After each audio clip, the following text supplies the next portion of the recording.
Hello. हाँ hello hello sir. हा बोला मॅडम. हाँ सर, लाडकी बहीण योजनेच्या जे महिला आहेत ना त्या अपात्र कशामुळे होत आहेत? ओके, म्हणजे तुम्हाला प्रश्न असा विचारायचा आहे की बुवा अंगणवाडी सेविका ज्या आहेत कशा पद्धतीने चौकशी करत आहेत, काय प्रश्न विचारत याच्याबद्दल माहिती पाहिजे का तुम्हाला? हो सर.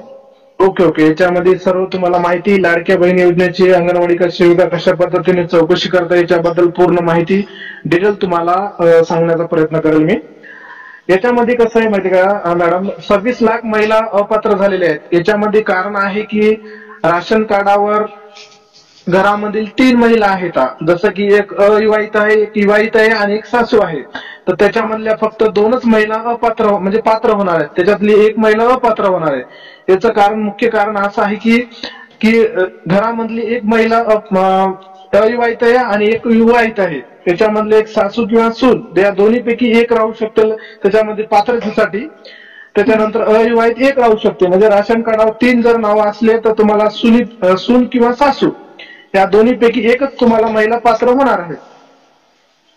आता याच्यामध्ये अंगणवाडी सेविका घरोघरी जाऊन चौकशी असं करत आहे की तुमच्याकडे 4 व्हीलर गाडी आहे का, त्याच्यानंतर तुमचं कोणता व्यक्ती इन्कम टॅक्स भरत आहे का, त्याच्यानंतर तुमच्या महिला तुमच्या राशन कार्डावर किती नाव आहेत याच्याबद्दल सर्व माहिती त्यांनी चौकशीच्या माध्यमातून करत आहे आणि जे योग्य महिला त्याच्यासाठी पात्र आहेत याच्याबद्दल माहिती विचारण्याचा प्रयत्न करत आहेत. आता याच्यामध्ये नवीन फॉर्माचे स्वरूप सुद्धा पण अंगणवाडी सेविकेकडे तुम्हाला द्यायचे आहेत. ज्या महिलेचे फॉर्म भरण्यामध्ये काही अडचण आलेली होती त्यांनी नवीन फॉर्माचीही चौकशी करण्याची किंवा नवीन फॉर्म तुम्ही देऊ शकता. त्याच्यासाठी आधार कार्ड, तुम्हाला राशन कार्ड किंवा उत्पन्नाचं प्रमाणपत्र. दुसरी काय माहिती पाहिजे का तुम्हाला? सर, नवीन लाडका बहीण योजनेचे नवीन फॉर्म कधी सुरू होणार आहेत?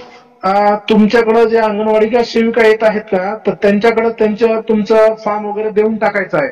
म्हणजे ते चौकशी करत करत तुमच्या नवीन फॉर्मचे बी ते अपडेट करत आहेत.